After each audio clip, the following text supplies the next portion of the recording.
I'm here with Lamborghini Racing Team UK driver Jake Rattenbury to see how his season's getting on so far. So Jake, how's it going so far? The season's been a lot of ups and downs. You know, a few retirements due to mechanical unforeseen circumstances, which you know, can't really be helped. Unavoidable, yeah. We haven't had you know, any crashes or anything, which is always a plus. But also had, you know, quite a few podiums, and our pace really has not been shown, which, you know, is unfortunate. But hopefully, when, you know, this weekend coming up in Malaysia, it will definitely be shown. What's it like travelling around the world driving a Lamborghini? Is it the all-star lifestyle? It's not what everyone thinks, you know, don't get me wrong, it's amazing, and I'll never change it for the world, but it's not this, like, you know, travel around, you know, it's constantly trying to get over jet lag, and preparing. It's not this, like, party lifestyle that everyone thinks it is, but it's, you know, it's amazing. I wouldn't change it for the world. Rather go out and do this than go out and just sit around and do nothing. How is it balancing uni life with the racing career? Is it hard, or?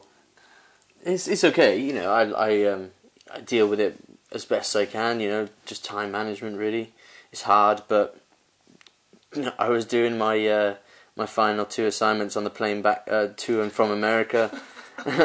So, you know, no in-flight entertainment for me. It was just, you know, trying to smash out as much work as I could, and just not just do it, but just do it to the best ability as well, while trying to juggle, trying to be as fast as I can on the track. Because you started in G20. Yeah, Ginetta Juniors, yeah, back in 2007, so quite a while ago now. What was the natural progression? How did you get to Lamborghini? Because I know you were in the Ferrari last year, and now Lamborghini. What was the? It's more of a. It's my path has never been straightforward. Never been like, it's gonna do this, then this, then this, then this. It's always been, you know, we have never had the full budget to do everything, you know, that we wanted to. So it's always just been like, we'll try and do this, and we'll do little bits of that, which is, you know, unfortunate. But I've worked with what I've got, and I've got where I am today. Thanks, you know, down to a lot of hard work from a lot of, you know, really good people, thanks to them. But I went from Ginetta Juniors, did 2 seasons in that. This is my first ever 2 seasons of racing, so I you know, didn't get much. I think I got 4th out of it, and you know, I've worked hard, and it was just trying to graft and trying to get used to the racing world and racecraft, trying to drive a car, because I was only 14 at the time. Driving a car was, well, sit in the passenger seat and let your mum take you wherever you want. But then I went into Formula Renault Bark, which is like, it's not the biggest championship in the UK for single seaters, but it's still, like, you know, a lot of people go through there. And again, it was just really just chucked in at the deep end, no testing, just jump in. And the first round of the season, I started back of the grid last, and then the last round I started 5th. So, you know, it's all about time in the car, time in the seat, trying to get used to that car at that time. You can have as much talent as you want, but most talent you'll find is found from seat time. How hard is it to get sponsorship? You know, I mean, I've seen Formula 1, and you know, it's all about sponsorship of Formula 1. So how hard is it for you?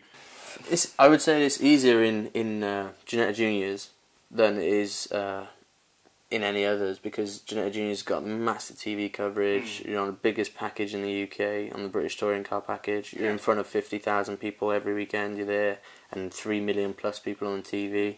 So don't get me wrong, it wasn't exactly like pay for my season, done.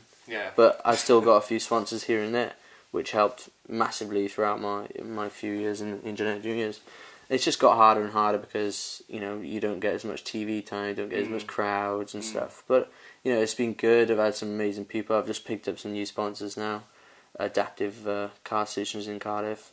Amazing help, you know, thanks to them for this year. And I don't think, like, you know, I could have carried on if it wasn't for them. But, you know, it's hard. It's more like just trying to graft and do what you can. Someone told me, well, my manager told me that he's very experienced in racing. He owns his own race team and everything. And he told me that as soon as I started driving for him, 50% of your job is out of the car as a professional driver. You got to be the best you possibly can to everyone. Like, you got to be as professional. You got to do the work. Data and video, you know, is is what I spend most of my weekend doing. Yeah. Everyone thinks I just walk around the paddock with my sunglasses on, Yeah. coat on. No, it's not like that at all. Sit in front of a laptop trying to, I could break 10 feet, 10 yards. Oh, man, bit of rev there, left gear change a bit late there. It's just perfecting what you can do and learning throughout the weekend. How much interaction is there with the team on things like that? Because again, top end motorsport, you see these 20, 30 guys in the background on the computers. Is it coming down to like break there 1/10 of a second, that'll put you on pole sort of? Yeah, it's like that. I've worked with quite a few amazing engineers over the years. Like I've worked with all the guys from from Lamborghini, and it's amazing what you can learn off other people. I had my engineer now. We sit down for at least half hour, 45 minutes straight after the weekend, straight after the race session, or testing, and try and look where we can have a look. It's not just like, you can brake later there. You're like, try and smooth out the steering there, try and smooth out the throttle application, and your brake application and how you brake and your brake feed. You got to absolutely hit the pedal as hard as you can, then feed off slowly. But it's just all about just fractions. It's never just. Back when I started, it was like, Jake, you need to like brake a lot later. But now it's like, just a bit more. What's it like driving a Lamborghini race car? Because I sat in a Renault Clio Cup car and being driven around Castle Combe, and it was terrifying. What's it like? Are you used to it now? The sort of head back, the noise and all the drama. Are you used to that now, or is it still? You can never get used to it. You got to like sit in the car and go, is this real? Is this generally real? Am I sat in this car? But but then you put your visor down and it's focus on. It's hard. It's everyone thinks why are you complaining? Why you just sit in a car and just drive? Well, you try driving at like 60 degrees in a car and like and you got to be on the ball, and it's not just it's mind. Your mind strength and endurance, because if your mind goes, then your body goes, and if your body goes but your mind's still there, you can. I'll be able to keep that, but mind is all is the best strength. Because obviously when you did a 24-hour race, the effort, just like that one slip and you're off. How hard is it just going through the night and not sleeping at all, and corner constantly sort of. I think when I'd done 24 hours, I think I slept for about 2.5 hours, 3 hours, and that is like the most you're ever going to get, really, because you have to be there for the person's stint before you, just in case anything happens, so you're suited, booted, ready to go, so you can jump straight in the car. Okay. And night driving, I think I wish every race is a night driving. Really? Night driving is the best thing you could possibly do. What is the visibility like? Because we obviously nothing. Nothing. Is that just literally just all little tiny bit? If you have cat's eyes, then that's half good thing. But at Silverstone, half the track is pitch black. Wow. And you just turn into a corner and hope for the best. But it's not, because you I know that track inside out. I know what bumps are where. That's what you got to do. You got to do a track walk at the beginning of the weekend, no matter where you go. Even if you've been to that track before 100 times, track walk. See what's changed, curbs, anything's changed. Okay. Do you like the new set out at Silverstone, or? Yeah, it's great. Absolutely great. I think Silverstone have done a great job there.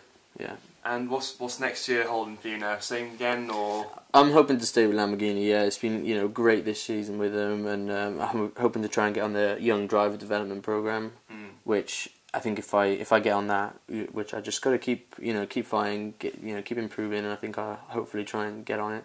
And if I get on there, it'll just be my a great step for my career, and it's just great being part of a family like Lamborghini. Yeah. Because you won't get that anywhere else. I get the head of motorsport world ringing me up and asking how I'm doing. That must be pretty cool. And Giorgio is always like, "Oh, Jake, how are you doing?" And he wants to help me out, and you don't get that anywhere else. So what is the aim? Do you want to go up into FIA GT, or do you want to, what sort of single seaters or DTM, or what sort of thing do you want to do? It's hard to look into the future with racing. Don't get me wrong. I'd be like, I want to do this, I want to do that, I want to do this. But at the end of the day, it does come down to how much money you have to spend and who you have to back you to go all that, that distance. I want to go to WWC World Endurance Championship. Yeah. That's my ultimate aim. Do the 24-hour Le Mans. But personally, I know that I'm a couple of years away from that, and so is budget-wise, and I want to stick with Lamborghini and help develop their cars and their brand, because they just brought out a few new cars, and the Huracan is going to be an absolutely amazing car. Race, yeah. And they're bringing out a GT3 version of it as well, which I really want to be a part of and try and get back into GT3 and help them out. Would it be nice to have the mantra of, you walk down the street in Cardiff and go, oh, everyone's like, oh, that's Jake Rattenbury, Would you want that, or are you happy just sort of just doing what you do and getting on with it? I try and live like two separate lives. So I don't really tell people that I do racing, because I'm not really in it for the fame and the glory or wherever. I'm in it because I enjoy it, and it's what I want to do with the rest of my life. I wouldn't want people to come out to me and go, oh, you're, I have it at the race weekends, that's going to happen. Yeah. You got your fans, and it takes me, if I want to walk to the other side of the paddock, it takes me like 20 minutes. Really? It's so crazy, like extra, because it's just people want to like stop and talk, or it's great. I love meeting new people and their enthusiasm for motorsport. Yeah. But like, when I'm at university, when I'm walking, doing normal things, I just try and be a normal person. Whenever I'm home, I try and just chill. Just try and just do, just have a sofa day now and again, which I don't get anyway, unfortunately. But, I just try and chill, just, hang out with my mates, I play hockey, try and keep fit, go to the gym with the boys. Just do, just do normal bits and bobs. Just try and be a normal person now and again, which is nice. It's not such a high stressful lifestyle that I live. How stressful is it at a race weekend? Knowing you've got to be here, then you've got to perform, and an hour in a race car, like you said, is not easy. How stressful is it for you? Like on the plane to Malaysia now, what's going to be going through your head, sort of mantra? Try and get your sleep pattern sorted. That's the first thing, and then try and learn the track. I've already started my prep. That it might be a whole month away, but I've already started my prep for the track. Learning, trying to get what I have to do, what they want me to do, and try and get my system going, and my sleep pattern ready, and just everything in place. Because it is very humid out in Malaysia. Yeah, that's one thing I'm worried about, but it's something that's going to happen. But then again, everyone's going to be in the same boat. I think the only people that are going to be okay there are the people who live in Asia from the Asian Championship. Yeah. It's a weird, something that I've never ever seen before, and you probably won't for a very long time. It's a week where there's 2 race weekends in 1 week, which is just unheard of. But our last race weekend for Europe is on the Wednesday, Thursday, Friday, and then we have the World Final then on the Saturday and Sunday, which is like, well, you have 5 sessions for each weekend, so it's 10 times on track. How hard is that for you? It's gonna be really tough, but I'm up for the challenge. It'd be great. If it wasn't a challenge, it'd be boring, wouldn't it? Yeah. Oh, that's good. I'm looking forward to having so many new tyres. Well, good luck with the race in Malaysia, and best of luck with the rest of your career, mate. Thanks, man. Cheers.